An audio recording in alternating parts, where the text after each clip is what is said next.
उसने तो अपने बच्चे दिखाई देते हैं, चाहे ब्राह्मण है, कोई बाल किसी जाति से है, चाहे शूद्र है, चाहे मुसलमान है, चाहे सिख या ईसाई, उसके अपने बच्चे हैं। ये तो हमने अपने नारे डिवीजन बना रखे हैं, उसके घर में यू डिवीजन ये नहीं है, ये बंटवारे नहीं है।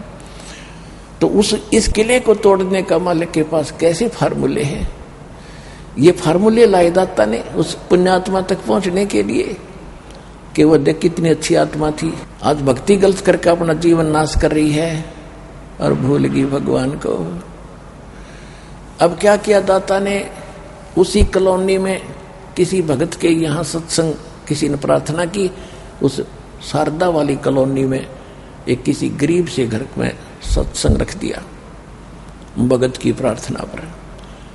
अब जिसके घर सत्संग था वो सब कॉलोनी में जाके आसपास प्रार्थना करके आती है, भगवान का आदेश है बेटी बच्चों सबको बता के आना कि हमारे घर सत्संग होगा। ना आएंगे वो स्वयं दोषी होंगे भगवान के दरबार में, फिर उनका लेखा होगा। वो न्यू ना कहेंगे भगवान हमें किसी ने बताया कोई ना भक्ति करने के लिए। तो ये अगर आपका संदेशा पाकर आपके घर नहीं आएगा तो फिर वहां वो कहने जोगा नहीं रहेगा। पर धर्मराज उससे पूछेगा कि देखिए बहन ये भाई आपको प्रार्थना कर रही थी कि हमारे घर सत्संग होगा, आप आइएगा। इस दृष्टिकोण से वो सभी कहकर आए। शारदा को भी कह के आई वो कि शारदा आज हमारे घर सत्संग होंगे, हमारे गुरु जी आएंगे, आप भी आना। शारदा ने पूछा कौन है तुम्हारे गुरु जी? कि वो परमात्मा कबीर जी। और शारदा ने पूछा कौन से कबीर जी? कि वो जुल्हा, कि क्या वो जुल्हा कबीर? हाँ जी जुल्हा कबीर। हमारे लिए तो परमात्मा है, आपके लिए जुल्हा होगा, आप जरूर आना। अब शारदा ने सोचा भाई अब बात कैसे करूं, ये तो कति पड़ोस में आ गए। तो उसने अपने आप संकल्प एक ऐसी स्कीम बनाई, योजना कि मेरा भेद भी ना खुला है कि मैं वहां गई थी और परीक्षा भी कर लूं। तो उसने क्या किया, मुंह पे पल्ला डाल के और परमात्मा बैठे थे, पहले ज्योति जलाते थे। एक ज्योति जलाते जैसे हमने आपको बता रखी है, खड़ी ज्योति अमर ज्योत बोलते हैं, देसी घी की, गाय के घी की या भैंस के घी की। वही तो लैंप का काम करता था, वही हवन का काम भी करती थी। उसमें ये लाइट वगैरह नहीं थी, बिजली नहीं थी। वो जला रखी, भगवान सत्संग के लिए बिछा रखा छोटा सा आसन, उस पर विराजमान थे कबीर जी। और संगत आकर बैठ रही थी, एक तरफ भक्त एक तरफ भाई बहनें। अब सभी आ रहे थे और भगवान को प्रणाम करके अब अपना स्थान ग्रहण कर रहे थे। अब वो शारदा भी आई कई बहनों के झुंड में मिलकर, और ऊपर तो अंधेरे में किसी को पता नहीं कौन गीता है, आप अपनी बैठन की चिंता हो, सत्संग स्थल पर आते ही प्रणाम करके बैठ रहे थे। जब शारदा पहुंची मालिक के पास, मुंह पर पर्दा किए किए, और परमात्मा ने कहा कि हे सर्वानंद की माँ, आज दानक के पास कैसे आ गई, तेरी बेइज्जती हो जाएगी। और सिर पे हाथ रख दिया, एक हाथ सिर पे रखे हुए थे और एक वचन कह रहे थे भगवान। सिर पे हाथ रखते ही उसका जैसे टनों वजन, हजारों टन वजन शरीर से हट गया और एकदम हल्का फुल्का शरीर हो गया। और फिर मुंह पर पर्दा, और कोई पड़ोसन नहीं पहचान रही थी, और उन्होंने उसका नाम बता दिया। सर्वानंद की माँ शारदा कैसे आगे पंडितानी एक दानक के पास, तेरी इज्जत का नाश हो जाएगा, क्या कहेंगे तुझे ब्राह्मण लोग। वो हटा के पर्दा, और क्योंकि आशीर्वाद से सुख हो ही गया था, परीक्षा वाले ने गई थी मूर्ख, चरणों में गिर गई, बुरी तरह फूट फूट कर रोए और यूं कह के भगवान मैं बड़ी पापड़ हूं, बड़ी नीच हूं। क्योंकि भगवान के सामने संत के पास मन खत्म हो जाता है, और मन है यू काल का एजेंट, ये ही बकवाद घटता रहता है, नो नहीं करना चाहिए, ये हो जाएगा वो होगा। तो वहां मन नहीं रहता, ये तो काल है, भगवान से दूर भाग जाता है, बाहर रह जाता है सत्संग स्थल से, और वहां तो आत्मा जाती है निर्मल होकर, अधीन बनी रहती है। लेकिन कुछ स्वभाव बिगड़ा हुआ होता, वो कुछ दिनों में ठीक हो जाता है। तो जाते ही चरणों में लेट गिरा, अपना सारा अपराध स्वीकार कर रही है। परमात्मा बोले कोई ना बैठो, ये तो एक आपको ट्रेलर दिखाया हमने, और ऐसे कर्म तो और भी गढ़े आपके बिगड़े हुए हैं, उसके लिए भक्ति करनी पड़ेगी। मैं मंत्र बताऊंगा, ये तो अपने कोटे से सुख दिया थे।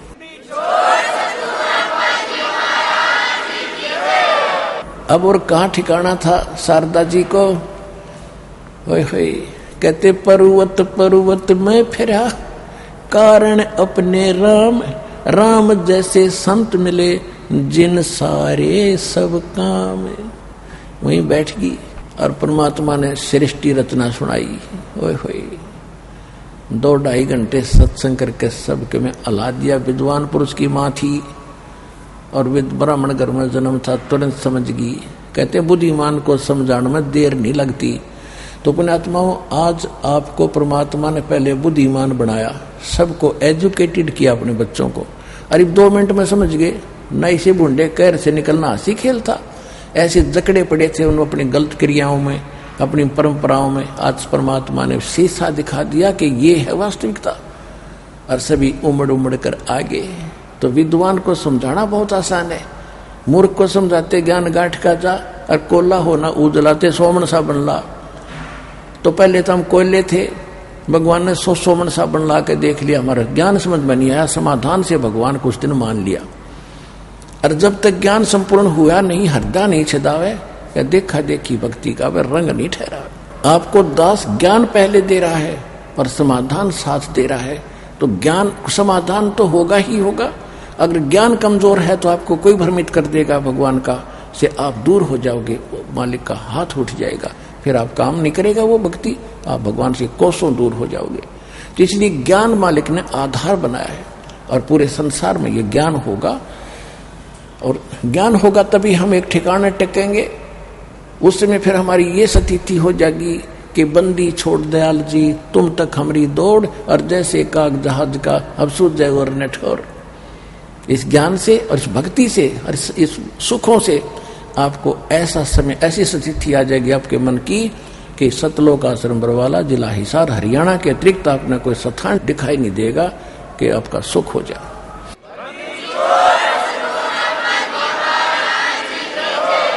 शारदा जी ने ज्ञान सुना, सृष्टि रचना सुनी, ब्राह्मण घर में जन्म था। घर जाके बात बात हम अपने बेटे तो भी पूछी, बेटा भी जब तक ठीक बतावा, खा माँ ये ऐसा लिखा है, ऐसा लिखा है। अरे भाई ब्रह्मा विष्णु महेश भी की जन्म मृत्यु बताई है, पढ़िए इसमें। कहा माता लिखा है, लेकिन वैसे लिख दिया, तो वैसे लिख दिया। अच्छा भाई वैसे लिख दिया, ठीक है। तुम इससे बता तो विद्वान पाक रहा, और इससे हम वैसे लिख दिया, फिर तेरी विद्वता तू कहां से लाया बेटा, है क्यों मूर्ख बना रहा है तू? तो उसने अपने बेटे को समझा, बेटा आप ये विद्वता छोड़ दो और सतभक्ति कर ले। बोला माता जी आपने क्या पता, हमारे पास जो ज्ञान है किसी के पास नहीं है। सुने नहीं। एक दिन उसने सोचा कि अपनी माता से मैं अपना नाम बदलवा लूं, क्योंकि मैंने आसपास के सभी विद्वान ब्राह्मणों को शास्त्रार्थ में पराजित कर दिया, इसलिए मैं अपना नाम सर्वाजीत रखाना चाहता हूं कि मेरे नाम से सबको परिचित हो जाए। ये सर्वाजीत है, यानी सब पर विजयी हो चुका है विद्वानों पर। माँ से कहा कि माँ मेरा नाम बदल दो। माँ ने पूछा क्या बदल दूं? कि मेरा नाम सर्वाजीत रख दो। माँ ने कहा कि बेटा सर्वानंद कौन सा बेटा बुरा नाम है, ये बहुत अच्छा नाम है। कि नहीं सर्वाजीत रखो, मैंने सब विद्वानों को अपने ज्ञान में, शास्त्रार्थ में, अध्यात्म मार्ग में पराजित कर दिया है, इसलिए मैं चाहता हूं कि मेरे नाम से सबको पता लग जाए कि ये कौन व्यक्ति है, मुझे अपनी आइडेंटिफाई करने की जरूरत ना पड़े, आइडेंटिटी बताने की आवश्यकता ना पड़े।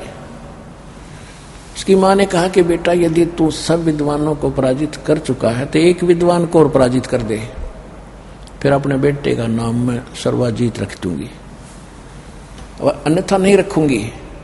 तो उसने सर्वानंद ने कहा कि बताओ माता जी कौन है वो विद्वान? कि भाई परमात्मा कबीर जी, और मैं उनकी शिष्या हो चुकी हूं। पहले तो उसका माथा ठनका कि माँ आपने बहुत गलत किया, लोग क्या कहेंगे मेरे को, मैं इतना विद्वान ब्राह्मण और आप एक धानक दुल्हाई से दीक्षा ले आई। उसकी माँ बोली बेटा और ज्यादा मत ना कहिए उस परमात्मा के बारे में, तने ज्ञान नहीं, तू बालक है। पर मैं जो कह रही हूं, अगर तने सर्वाजीत नाम दरवाना है, रखवाना है, तो उस विद्वान को पराजित कर दे, फिर मैं बेटे का नाम सर्वाजीत रख दूंगी, मेरी यह शर्त है। सर्वानंद ने सोचा, वो अनपढ़ आदमी, 2 मिनट में उसने हरा कर अभी आ जाता हूं। अच्छा माता जी, अभी गया अभी आया। अब वो साथ में अपना सारा रखता ही था, ताम झाम बैल के ऊपर, उसमें सारे पुराण वेद सब रखता था। धर का साज बादर चल पड़ा। उसकी माँ बोली, बेटा और सुने की बात, लिखवा के लाना। मैं वो नहीं मानूंगी, लिखवा के लाना। कहते तू आके कह दे मैं हराया। अब वो जाकर गया, वहां पहुंचा जुलाहों की कॉलोनी में, और कोई ब्राह्मण आ जा। आज से 600 वर्ष पहले कितनी छुआछूत थी, और वो भी वो ब्राह्मण जिसका बोल वाला हो और जिसके पास वेद ग्रंथ तिलक तिलक लगा के पूरी वेशभूषा बना रखी, उसने मूंड मांड मुड़ा के इतनी मोटी चोटी रखवा के इस प्रकार की वेशभूषा का आदमी जुलाहों की कॉलोनी में प्रवेश हो गया। विद बैल के साथ सारे सदग्रंथ लिए।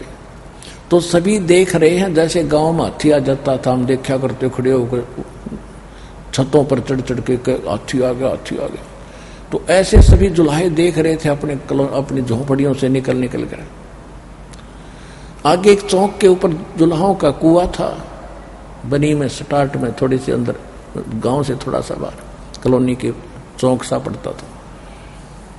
और उसमें से परमात्मा की मुंह बोली बेटी कमाली, जो शेख की एक मुसलमान पीर की लड़की थी, मृत्यु होने के बाद कब्र में दबा दी गई थी। और सिकंदर लोधी कबीर जी की जो है ना महिमा और लीला को देख करके वो उनका शेष हो चुका था। लेकिन शेख तकी उनका धार्मिक गुरु था, किसका? सिकंदर लोधी, दिल्ली के राजा का। लेकिन शेख तकी नहीं मानता था, ईर्ष्या करता था परमात्मा से। उसने एक शर्त रखी थी कि मेरी मृतक लड़की को कबीर जी जीवित कर देंगे तो मैं इनको भगवान रब खुदा मान लूंगा। तो परमात्मा ने कई हजारों के सामने कब्र फुड़वा के वह लड़की जीवित कर दी थी, जो 12-13 वर्ष की थी, कबीर परमात्मा ने। तो इस चमत्कार को देखकर हजारों की संख्या में परमात्मा के दीक्षित हुए थे, पर शेख तक ही नहीं मान्या था।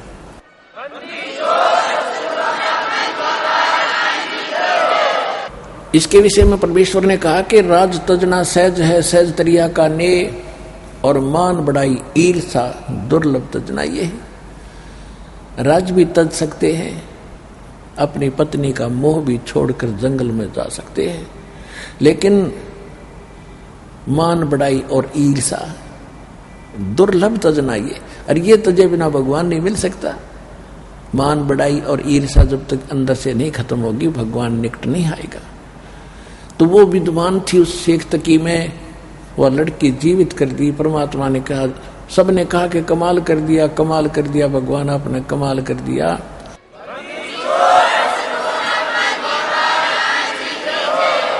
उस लड़की का नाम कमाली रख दिया परमात्मा ने, कमाली। कबीर साहब ने कहा कि जा अपने पिता के साथ। लड़की ने कहा कि नहीं, आज मुझे अपना ओरिजिनल फादर मिल गया, असली पिता मिल गया। ये तो नकली पिता था, मुझे मिट्टी में दबा कर चला गया था, ये मेरा पिता नहीं है। तो परमात्मा ने वह लड़की अपनी बेटी के रूप में अपने पास रखी थी, और घर परमात्मा का ज्ञान सुनकर वह बेटी भी अच्छे ज्ञान से परिचित थी। वो उस कुएं पर पानी भर रही थी, पानी निकाल रही थी अपने मटके भरने के लिए। उधर से सर्वानंद जी जा रहे थे बैल पर, परमात्मा बैल पर सारे शास्त्र रख के, और परमात्मा कबीर जी को पराजित करने के लिए, हराने के लिए। उधर से मालिक ने ऐसी दया बख्शी कि उसको इतनी गजब की प्यास लगी दोपहर का समय, गर्मियों का मौसम, जून का महीना, जेठ का महीना। सर्वानंद जी को इतनी प्यास लगी कि 2 मिनट जल नहीं मिला तो प्राण निकल जाएंगे, ऐसी अंदर से परमात्मा की लीला थी। उसने कहा कि हे बेटी, पानी पिला, मेरे प्राण निकलने वाले हैं। लड़की ने पानी मटके में डालना बंद कर बाल्टी से उसको ऐसे पानी पिला दिया। जब पानी उसने पी लिया, जब उसने पानी पी लिया जान बच गई सर्वानंद की। फिर यूं देखता है कोई मुझे देख तो नहीं रहा, मैंने जुलाहों का पानी पी लिया। चारों तरफ देखा उसने, क्या देखा, सभी जुलाहे देख रहे अपने द्वारों पर खड़े होकर के अपने द्वार पे। उसने सोचा इज्जत का नाश हो गया भाई, दानकों का पानी पी लिया।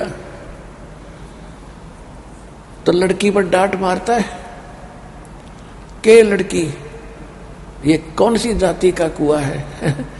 कमाली हंसी के हे विपर आपकी बुद्धि पर पत्थर पड़ गए हैं। जुलाहों की कॉलोनी में ब्राह्मणों का कुआं नहीं होता, अंडरस्टूड है, कुआं भी जुलाहों का ही है।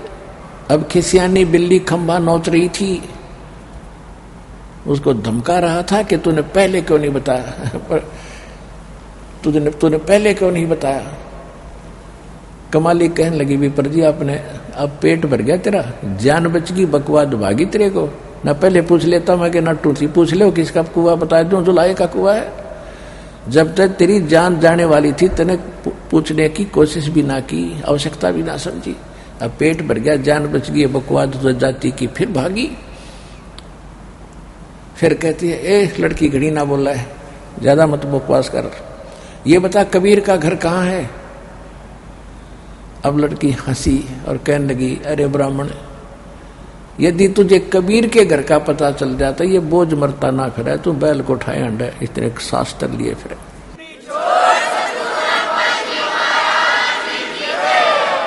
तुझे कबीर के घर का पता को नहीं, कबीर का घर शिखर में सतलोक है, अरे जहां सलहली गैल और पाँव न टेके पपील के, तू पंडित लाज रहा बैल। ओए होए।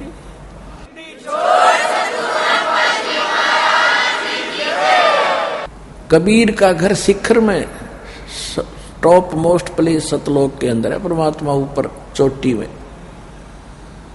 और जहां जाने के लिए बहुत रेप्टेली यानी स्लोप है, वहां ऐसी रास्ता है, उस पर जाने के लिए परमात्मा का अलग से साधन है, इन तुम्हारे ग्रंथों में नहीं है। वो जिस साधन से वहां उस कबीर के पास जाया जा सकता है। तो वो कहता है लड़की ज्यादा मत बात बना, तो ये बताए कॉलोनी में कहाँ रहता है वो कबीर। लड़की नेक आत्मा थी और गुरु की सस थी, उस परमात्मा के निकट रहती थी, सारे गुण थे उसमें। कहने लगे आओ पंडित जी मेरे साथ साथ आ जाओ, मैं उन्हीं की बेटी हूं। अब पानी उठाकर लड़की मटका आगे आगे चल पड़ी, ब्राह्मण पीछे पीछे जा रहा है। अंदर जाके वो बाहर खड़ा हो गया, लड़की अंदर गई, कहा पिताजी एक ब्राह्मण आया है, सर्वानंद नाम बताता है। उसने कहा कि कह दे सर्वानंद आया है, आपसे कुछ चर्चा करनी है ज्ञान पर, आपसे बहुत से ग्रंथ लिए हुए हैं, आपसे शास्त्रार्थ करने के लिए कह रहा है। परमात्मा ने कहा बेटी बुला लो, ब्राह्मण को लाओ अंदर बुला के आदर के साथ। तो उसने कहा कि आ जाओ ब्राह्मण, पिताजी बुला रहे हैं आपको। अब ब्राह्मण ने क्या किया, सर्वानंद एक लोटा ले रहा था, लोटा पीतल का, और कहा कि लड़की ये लोटा भर मेरा पानी का। अब वो ले लोटा, बड़ा लोटा लाकर उसका भर दिया लोटा पानी का, और कहा कि ऐसे कर इस मेरे वाले लोटे को पकड़ के ले जा और कबीर को दे दे, जो इसका उत्तर दे वो मुझे बताना। अब उसने इतना लोटा लबालब भर रखा था कि उसमें एक टोपा भी पानी डाल दे तो बाहर आवे।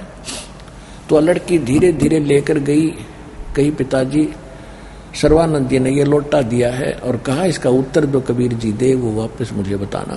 परमात्मा के पास एक मोटी सुई थी, वह सुई लोहे की उठाकर उस लोटे में डाल दी और कहा बेटी ये उत्तर दे दिया, उसको दे दे जाकर ब्राह्मण को। जब वो लड़की वहां लेकर गई लोटे को, ब्राह्मण ने पूछा क्या उत्तर दिया, कि जी ये मुझे मालूम नहीं उत्तर क्या दिया, इसमें एक सुई डाल दी पिताजी ने, कहा था कि यही उसका उत्तर है। तो वो अंदर आया और कहा कि कबीर जी आपने ये क्या उत्तर दिया। परमात्मा ने कहा कि सर्वानंद जी आपका प्रश्न क्या था। मेरा प्रश्न ये है, सर्वानंद जी कहता है कि मैंने अपनी माता जी से अपना नाम सर्वाजीत रखवाना था, इसलिए उसने मुझे कहा है कि आप कबीर जी को ज्ञान में पराजित कर दो तो मैं तेरा नाम सर्वाजीत रखूंगी, अन्यथा नहीं। तो मैं आपको ये बताना चाहता हूं कि मैं ज्ञान से, सभी सदग्रंथों के ज्ञान से इतना परिपूर्ण हूं, आपके द्वारा की गई चर्चा मेरे अंदर कोई असर नहीं करेगी। जिस तरह ये लोटा भरा था पानी का, इसमें और जल कोई डालेगा तो बाहर ही जाएगा। मैं इतना परिपूर्ण हूं ज्ञान से, तेरा क्या उत्तर है बता। परमात्मा ने कहा कि मेरा ऐसा ज्ञान है जैसे मैंने सुई डाल दी तेरे लोटे में या इसकी तली में जाकर बैठ की तरह पानी बाहर निकल गया। मेरा ज्ञान तेरी छाती पर बैठ जाएगा और तेरे अज्ञान को बाहर फेंक देगा, मेरा वो ज्ञान है।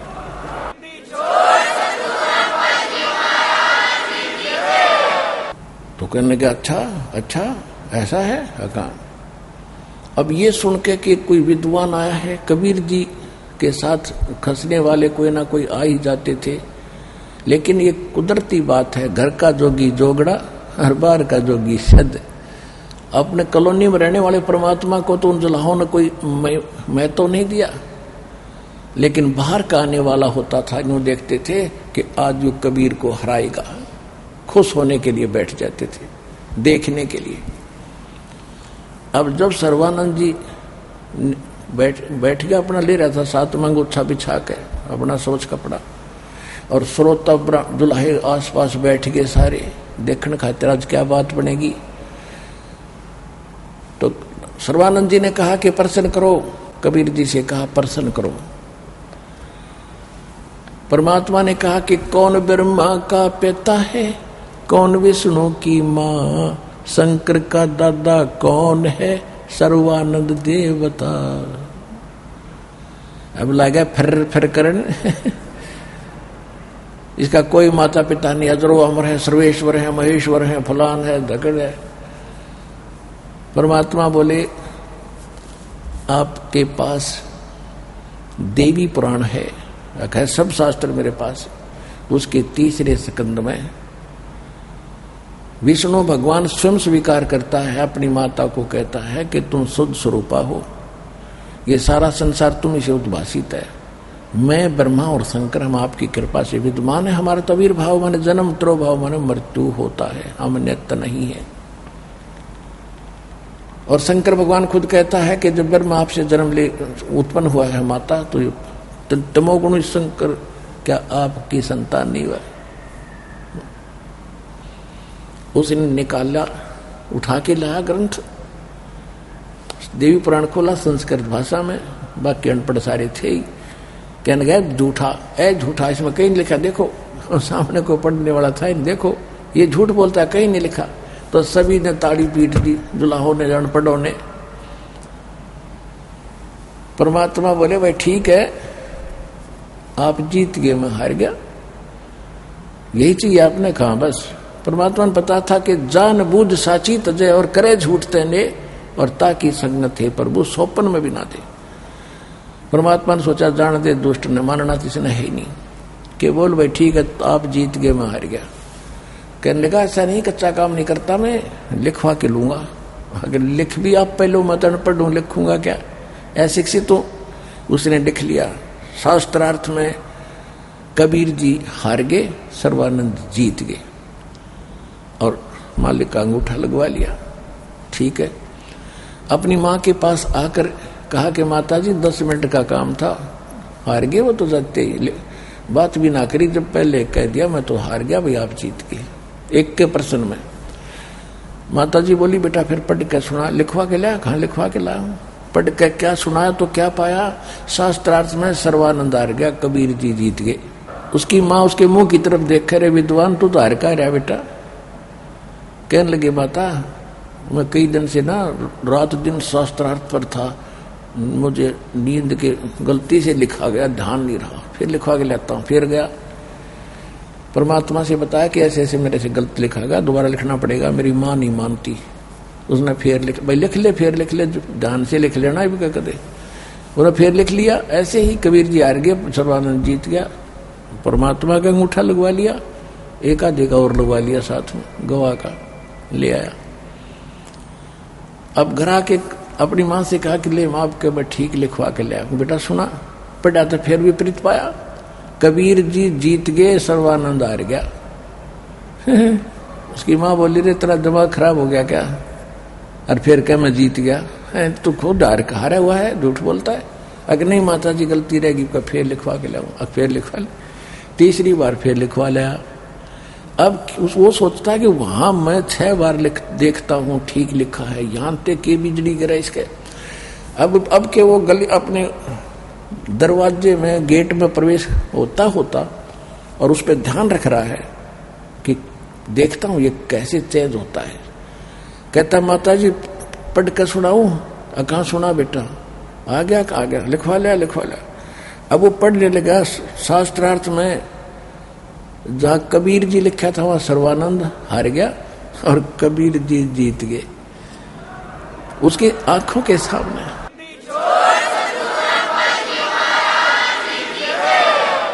सर्वानंद की आंखों के सामने अक्षर चेंज हो रहे हैं। और फिर ये पढ़कर बैठ गया, कलेजा पकड़ कर वहीं का वहीं। आंखों के सामने अक्षर चेंज हो गए। तो हम ज्यादा इस बात ने पसंद करें हैं। अब कबीर साहब से धर्मदास जी कह रहे थे कि भगवान ये लोग तो ज्यादातर चमत्कार को मानते हैं, आप कोई चमत्कार कराया करो। परमात्मा बोले भाई जो चमत्कार करता ना वो संत नहीं, वो तो ढेड आदमी, निकम्मा आदमी होता है। और जिससे चमत्कार ना हो वो भी संत नहीं। बता संत कभी नहीं कहता जा तेरा न्यू कर दूंगा, जो तेरा न्यू हो जाएगा, तेरा नाश कर दूंगा, तेने फलाना दे दूंगा। नहीं, संत साधना बताता है, सत साधना कर देता है और उससे अपने आप चमत्कार होंगे। एक नहीं 100 होंगे। वो करते नहीं, अपने आप होते हैं। संत ने जिसे चमत्कार नहीं हो।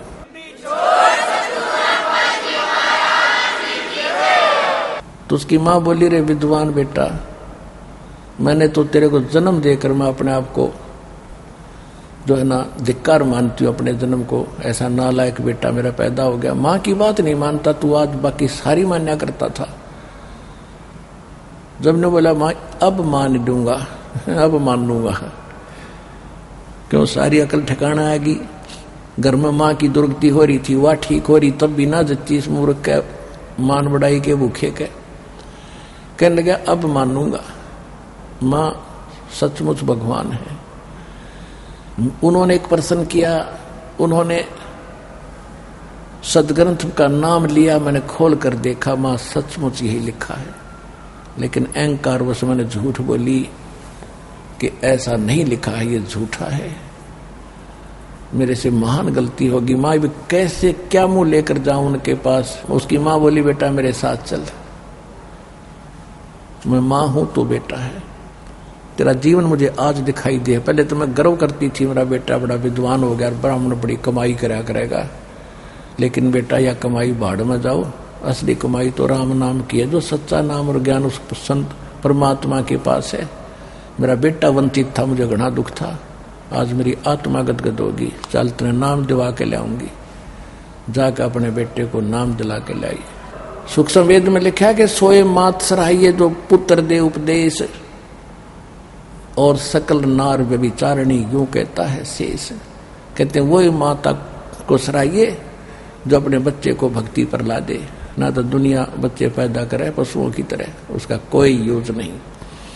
क्योंकि माँ का असर बच्चों पे बहुत होता है, क्योंकि ज्यादा संग माँ का करते हैं। इसलिए माता जैसी भक्तनी माँ होगी तो बच्चों पर भक्ति का असर गिरेगा, कुदरती होता है।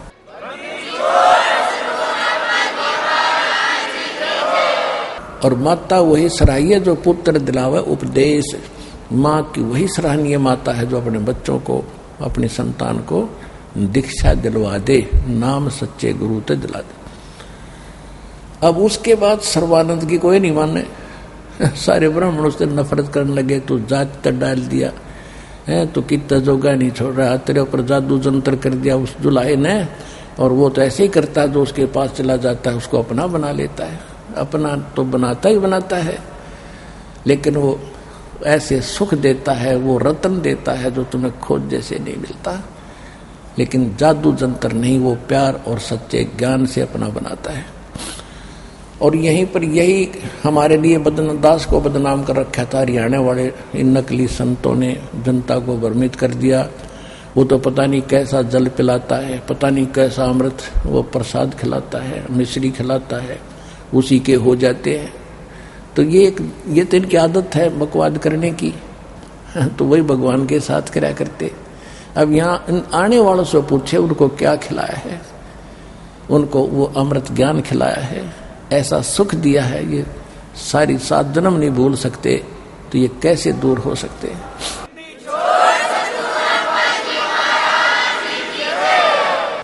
तो इस प्रकार परमात्मा ने उस शारदा को और शारदा के परिवार को सुखी किया। और सर्वानंद ने त्याग दी सब बकवाद के, सचमुच में तो जीवन नाश कर रहा था। ये फोकट की महिमा बनी हुई थी, ये 2 दिन की विदुता थी। मृत्यु के उपरांत को एक नहीं पूछने वाला, पता नहीं कहाँ जन्म होता। तो इस प्रकार परमात्मा जब आते हैं तो ऐसे अपने भक्तों को, अपने बच्चों को अपना ज्ञान कराते हैं, अच्छी आत्माओं को मिलते हैं। तो परमात्मा ने कहा कि संसार के अंदर यदि आप जीने अच्छी तरह जीना भी चाहते हो तो मेरे गाइडलाइन के अनुसार आप चलो, जो मैं बताता हूं ऐसे अपने आप को ढालो, और फिर देखना उस मालिक की मौज कैसी होगी। साई इतना दीजियो जा मैं कुटुंब समावे, हम भी भूखे न रहे अतिथि न भूखो जावे। इस प्रकार परमात्मा ज्ञान सुनाया करते थे। हिंदू और मुसलमान जितने भी धर्म गुरु थे परमात्मा के ज्ञान के सामने नतमस्तक हो गए थे। अब समाधान इतना सुख देते थे, दुनिया गुण गाती थी, ब्राह्मण रोकते भी थे, तुम कहाँ जा रहे हो दुल्हे के पास ब्राह्मण होकर के। बहुत से ब्राह्मण दुखी भी उनके शिष्य हो गए थे। ऐसे मुसलमान भी आते थे, उन्होंने वो नमाज आदि करना बंद कर दी थी, तो वो मुसलमान उन मुसलमान बच्चों को दुखी करते थे जो भगवान के शिष्य हो गए थे। तो उन्होंने सोचा कि ये न तो मारने से मर रहा है, कबीर साहब को बहुत बुरी तरह यातनाएं दी थी। एक झेरे कुएं में डाल दिया, 150-200 फुट गहरा कुआं था, उसमें जल नहीं था। उसके अंदर डाल के ऊपर से छड़े, कंकर, मिट्टी, गोबर, गारा ठोक दिया ऊपर तक, और शेख तकी और साथ में अन्य मुसलमान बड़े खुश हुए थे कि हमने खत्म कर दी इसकी लीला। जब वो सिकंदर लोधी के पास पहुंचे ये बताने के लिए, शेख तकी और अन्य जो उनको दबा कर आए थे सैकड़ों की संख्या में, सिकंदर लोधी के पास गए कि आपका भगवान की अहिलीला हमने खत्म कर दी है, वो मिट्टी में दबा दिया है, खत्म हो गया तेरा अल्लाह। सिकंदर लोधी ने कहा कि आप किसकी बात करते हो? कि तेरे कबीर अल्लाह की, भणक की, दुल्हे की, कि वो बैठा मेरे कमरे में। उनको बुलाकर दिखाया, भगवान वहीं बैठे थे।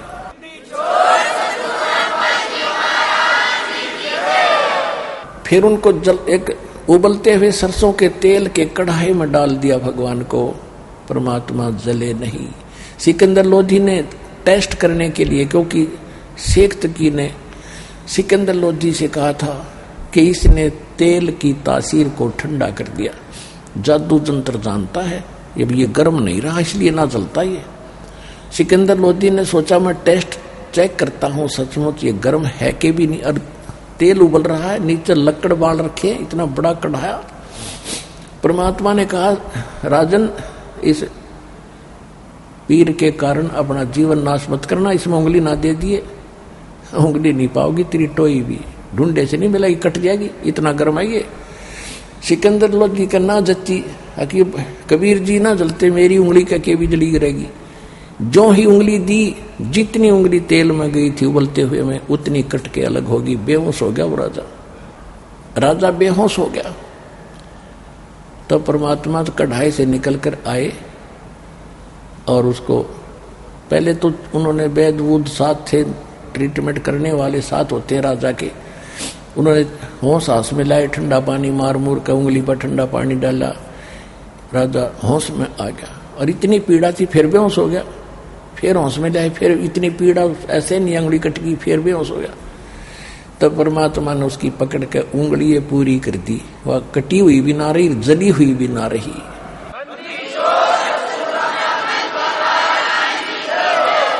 अब तब सिकंदर लोधी खड़ा हुआ, सीने से लगाया सबके सामने भगवान को, और उसमें उपस्थित हजारों की संख्या में जो देख रहे थे भगवान को कि नहीं मरा नहीं जला, हजारों की संख्या में दीक्षित हुए, नाम लिया, जय जयकार करी कबीर भगवान की।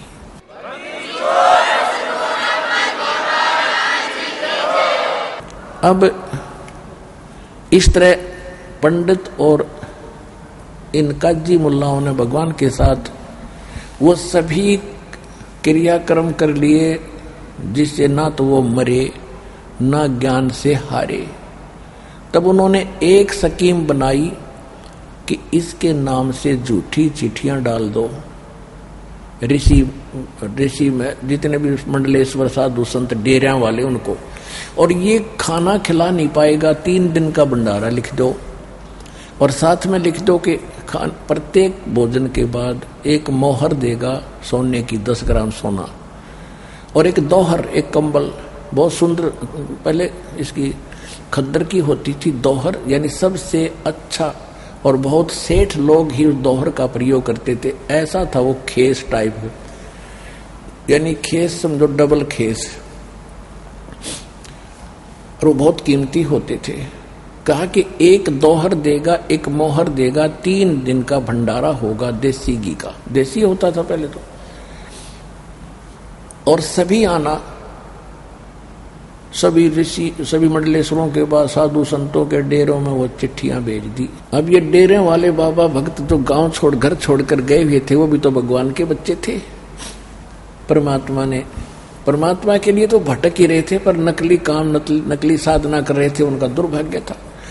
अब उनके अंदर यही, उन डेरों के जो मुखिया होते थे संत, उन्होंने तो वो जितने बच्चे 150 उनके पास घर त्याग कर चले गए थे, तो उनकी व्यवस्था करना भी उन्हीं की जिम्मेदारी थी। इसलिए उसने सोचा कि सबको ले चलो, कोई लूले लंगड़े बीमार थे वो भी सारे ठा लिए, और पहुंच गए कबीर जी के नाम पे, पूरा एड्रेस दे रखा, कबीर पुत्र नीरू जुल्हाओं की कॉलोनी के पास, और वहां ग्राउंड में आ जाना। तो 18 लाख साधु संत पूरी धरती के पृथ्वी के अपने शिष्यों समेत, और काशी वाले तो न्यारे रह गए जो वहां के लोग थे आसपास के, 18 लाख तो बाहर के आए हुए थे, और पहुंच गए वहां पर। रविदास जी ने पूछा भी कहां से आए हो साधु संतों, क्या फंक्शन है यहाँ पर? तो उन्होंने बताया कि काशी वालों तुम कौन सी दुनिया में रहते हो, तुम्हें मालूम नहीं, हम इतनी दूर से आगे हैं, यहाँ बहुत बड़ा भंडारा है, कोई कबीर नाम का सेठ है, और वो 3 दिन का भंडारा करेगा। रविदास जी और कबीर जी ज्यादातर इकट्ठे ही रहते थे। रविदास जी ने पूछा भी तुम्हारे पास कोई पत्र है? कहा देखो ये पत्र है। उन्होंने पढ़कर सुनाया। रविदास जी तो अनपढ़ थे।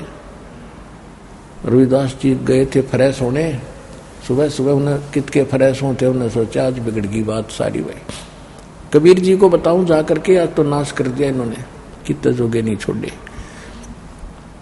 परमात्मा अपनी झोपड़ी में विराजमान थे, वहां जाकर रविदास जी ने कहा कि महाराज आज तो जुल्म कर दिया, ऐसे ऐसे आपके नाम से, और एक चिट्ठी लिख रखी है कि 3 दिन भंडारा होगा, एक दोहर एक मोहर प्रत्येक भोजन के बाद, सुबह दोपहर शाम से कितनी बार खाओ, जो भी रोटी खाएगा उसको ये मिलेगा, और सब मिठाई होगी, और जहां तक नजर जाती है वहां तक साधु संत और जनता दिखाई देती है। परमात्मा बोले बैठ जाओ रविदास जी, बैठ जाओ, चिंता ना करो, हम जिसके आश्रय बैठे हैं आप इज्जत रखेगा, और नहीं तो रात रात आज दिन पूरा कर लेता हूं, रात में मैं अपने सब परिवार को लेकर, मुंह बोला परिवार था भगवान का, ना कोई माता पिता थे, ना उनके पत्नी थी, ना उनके बच्चे थे। लेकिन नीरू नीमा कमल के फूल से ले गए थे उठा करके, वो माता पिता के रूप में मुंह बोले माता पिता, एक लड़का एक लड़की ऐसे मुर्दे जीवित करे थे।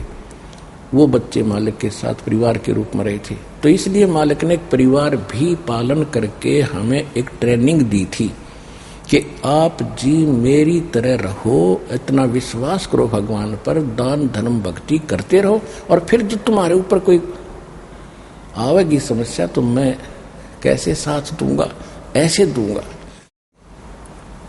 अब क्या हुआ, रविदास जी ने सारी कहानी बताई। भगवान ने कहा कि बैठ जाओ, कुंडी ले लगा, रात का दिन, एक दिन काटना है, सुबह निकल जाऊं, रात को मैं आप निकल जाऊंगा यहां से। अब उधर से क्या हुआ, परमात्मा पहुंचे सतलोक में, एक रूप में वहां बैठे हैं, माला हाथ में लेकर, और पहुंच गए सतलोक में। वहां से संदेशा कर दिया कि तैयार करो, इतने व्यक्तियों का भोजन तैयार करो सतलोक में। कहते बिना गिनती के बैल, आत्माओं को मालिक ने बैल बनाया, उनके ऊपर फिर बोरे रखे, उन बोरों में पके पकाए भोजन। उसमें एक बंजारा होता था, बंजारे होते थे जो बैलों पर सामान रख के ट्रांसपोर्ट करा करते थे। कहीं से खांड भर लाते, दूसरी जगह से बाजरा ले आते, ऐसे वो अपना ट्रांसपोर्ट करते थे। बिजनेसमैन थे, उनको बंजारा कहते थे, बिजनेसमैन यानी व्यापारी लोग ऐसे करते थे। तो उस एक अपना ही दूसरा रूप बनाया कबीर भगवान ने, केसो नाम रखा बंजारे का, और 9 लाख बैलों के ऊपर 18 लाख व्यक्तियों का सामान बनाया सतलोक से लेकर एक पलक में पृथ्वी पर आ उतरे।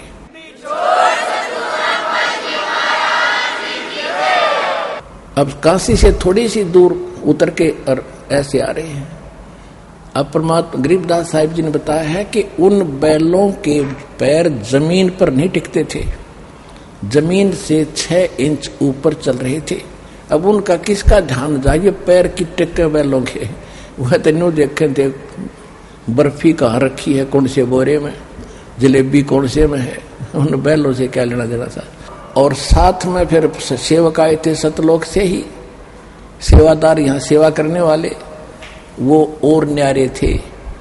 आके मिनटों के अंदर टेंट लगा दिए, मैट बिछा दिए और भंडारे की आवाज लगा दी, क्या हो साधु संतो भोजन खाओ, कबीर भगवान की तरफ से भंडारा तैयार है। हो गए शुरू। अब उधर भोजन खा रहे हैं, जय जयकार बुला रहे हैं, भाई धन्य है, ऐसा भोजन कभी खाया नहीं, कभी देखा नहीं, इतना स्वादिष्ट भोजन कहीं नहीं देखा हमने, भंडारे बहुत करे हैं, बहुत खाए। उधर से शेख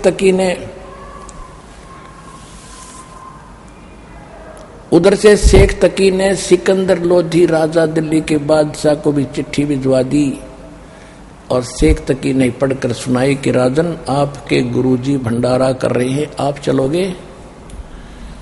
कब सिकंदर लोधी कहा कि वो भंडारा कर रही है और मैं ना चलूं, ये कैसे हो सकता है, अवश्य चलूंगा, तैयारी करो। अब वहां पहुंच गए। शेख तकी इसलिए लाया था उनको, दिल्ली से काशी ले गया था कि आज इसकी फड़क निकल जाएगी राजा की, क्योंकि कबीर तो भाग गया होगा रात छोड़ के नगरी को, और लोग उसको गालियां दे रहे होंगे, पहले चिट्ठी डाल दिया, भोजन नहीं खिला रहे हो, कहाँ गया, उसकी तोड़ दो झोंपड़ी मकान को। और राजा को भी पता चल जाएगा, इसको अल्लाह कह रहा था, भगवान बतावा था। जब सिकंदर लोधी हाथी पर बैठकर वहां पहुंचा तो देखा भंडारा चल रहा है, जय जयकार हो रही है। शेख तकी ने पूछा कि भंडारा कौन कर रहा है, कि कबीर सेठ कर रहा है, कबीर सेठ कर रहा है। खाने वाले ने तक सेठ है दिखा था, वास्तव थे भी सब सेठन के सेठ सुनो रहे जो मकरा, सब सेठों के सेठ हैं, वो सब मालिकों के मालिक हैं, हम पहचान नहीं पाए।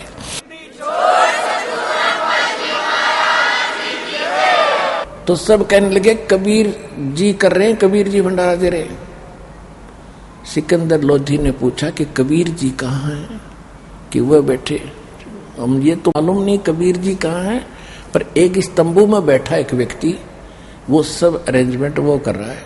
दूसरा रूप बना के केसो नाम के बंजारे का एक अलग से टेंट में भगवान बैठे। सिकंदर लोधी शेख तक ही वहां पहुंचा। सिकंदर लोधी ने पूछा कि आप कौन हैं, आप क्या लगते हो नाते में कबीर जी के। उसने कहा, केशव ने कहा कि मैं कबीर जी का पगड़ी बदल मित्र हूं, यार हूं, और उसने मेरे पास एक संदेशा भेजा था कि मित्र एक छोटा सा भंडारा करना है 3 दिन का, ये आइटम उसमें भंडारे में दान करने हैं, आप कुछ सामान लेते आइएगा।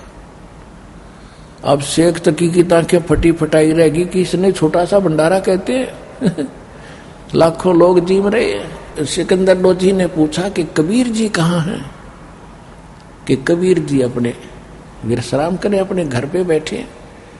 क्या आए नहीं वो, क्या आएंगे भी, कब आएंगे? सिकंदर लोधी ने पूछा। केशव ने कहा कि वो मालिक के मर्जी के मालिक हैं, रजा होगी तब आ जाएंगे। उनका दास जो बैठा है उनको क्या आवश्यकता आने की। ओए होए, सिकंदर लोधी की गद गद आत्मा होगी और शेख तकी की मां सी मरगी कि वो तो न्यों लिया था श्रृंगार का राजा ने, आज यो तेरे साथ पूरा हो जाएगा और वो जाएगा भाग्य। कबीर तो भाग्य होगा जो फिर मेरे ऊपर पूरा विश्वास करेगा, मुझे ही मानेगा। कहते वजीर और फकीर ये नकली, ये दूसरा निसो आया करे इनने। तो कभी वो तो पेट पकड़ कर बैठ गया, जुल्म हो गया भाई, आज भी ना भाग गया। तो उधर से सिकंदर लोधी ने कहा कि मैं कबीर जी के दर्शन करूंगा।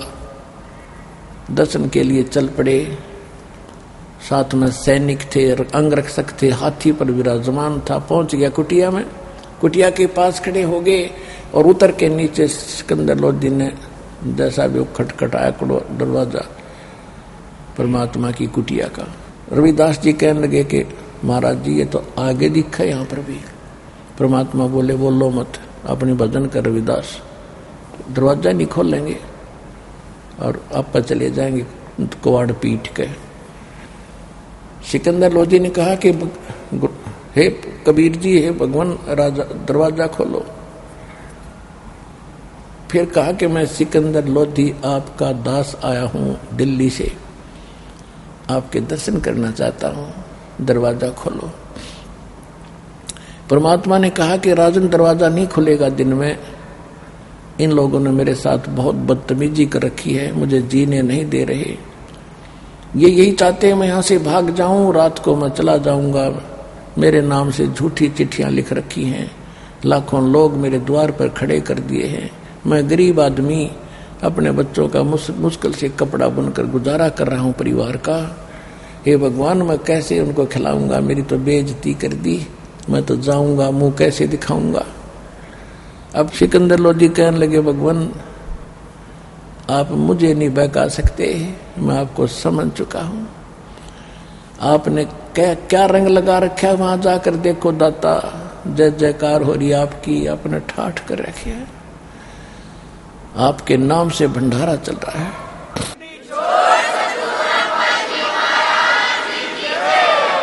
हे परमात्मा, आपने मुझे नहीं बहका सकते, आप संसार को बहका सकते हो। आप पूर्ण परमात्मा हो, आप अल्लाह अकबर हो, आप खुदा धरती पर उतरे हो। ऐसा भंडारा कभी देखा ना सुना था। सब जय जयकार हो रही है। आपका दर्शन करना चाहते हैं जिज्ञासु के कौन है वो महापुरुष जिसने ऐसा मोहन भोजन हमें कराया है। आप दर्शन दो दाता, एक बार कृतार्थ करो आपके बच्चों को। तब परमात्मा ने कहा रविदास जी खोल दे खिड़का।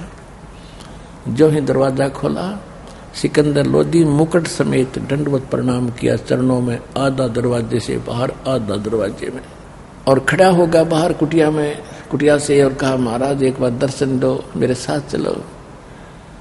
तब कहते हैं परमात्मा जब खड़े हुए, आसमान से एक मुकुट आया, मुकुट झिलमिल झिलमिल करता हुआ, सिर के ऊपर ताज, और जो ही बाहर निकले तो आसमान से फूल बरसने लगे कबीर भगवान पर। ओए होए।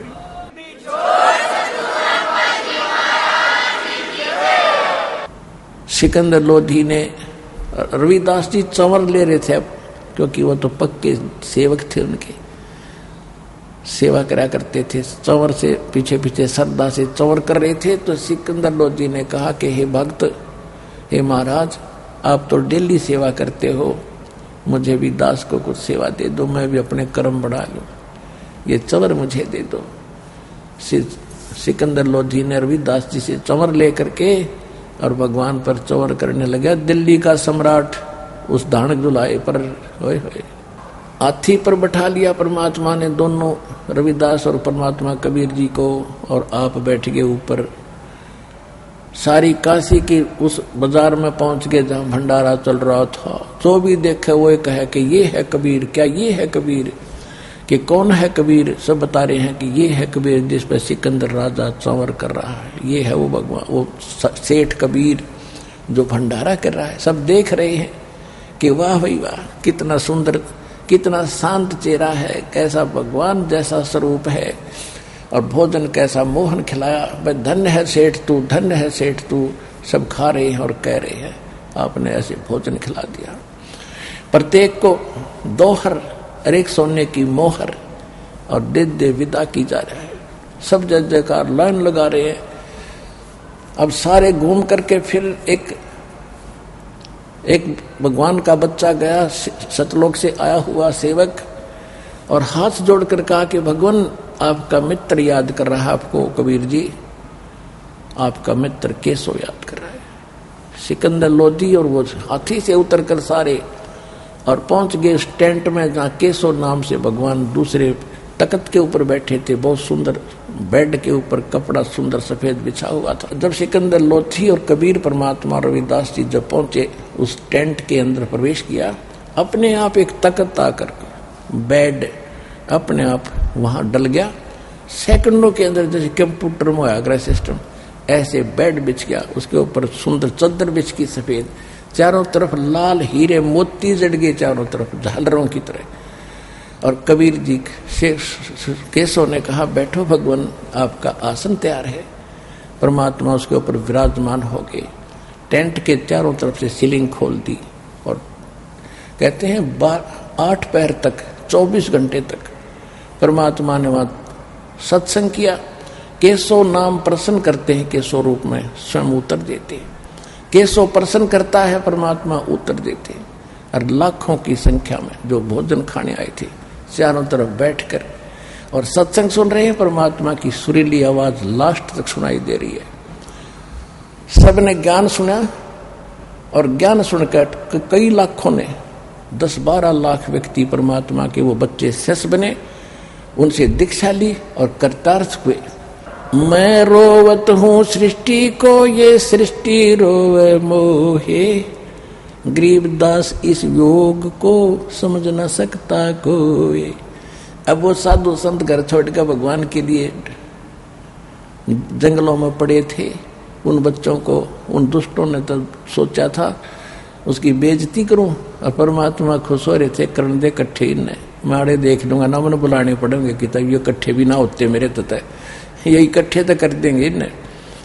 वो इकट्ठे करवा दिए, फिर वहां ज्ञान सुना दिया और उनके सारी उम्र का धन दे दिया कि मेरे नाम से तुम भटक रहे हो पर मुझे पहचान ना रहे, इन डेरों में तारा सुख सांस कट जाएगा, टाइम पास हो जाएगा, मांगते ना फिरोगे और ये भक्ति कर लेना जो मैंने दे दी तुम्हारे को।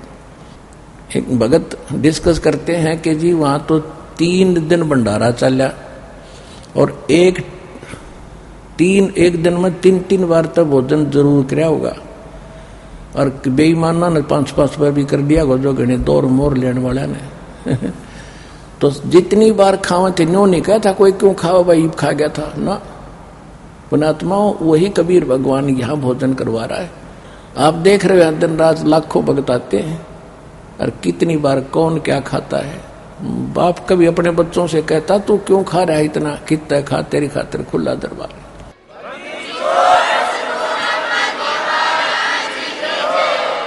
लेकिन वो परमात्मा ने जो वहां लीला की वह कुछ भिन्न थी।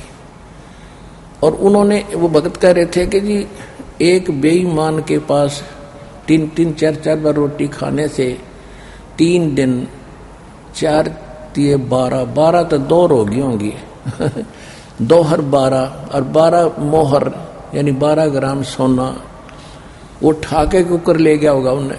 और उनका करेंगे क्या, सिर में मारेंगे। तो उनका क्या करें, उन्हें तो तरीका अपना रखा है, दौर को भी बेचेंगे रोजी रोटी के लिए और मोर भी बेचनी उन्हें के करना रोजी रोटी के लिए। तो परमात्मा ने उनके जीवन का धन दे दिया और नाम दे दिया भक्ति का।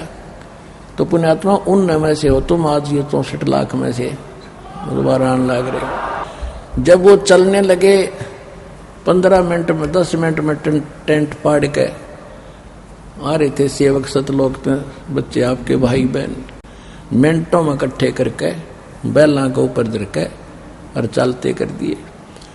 परमात्मा केसो बोला भी चलो मैं आ रहा हूं, ले चलो काफिले को। जब वो निकलने लगे दरिया को पार करके, गंगा फुल बची ऊपर तक, फुल दरिया एकदम 6-6 इंच पानी रह गया उसमें जल। और सब जब निकल गए ना परली साइड में, वो फिर भरकर चल पड़ी। कोई उधर देख रहा था, वो क्या हो गया, गंगा इतनी डाउन कब कैसे कभी नहीं मारती।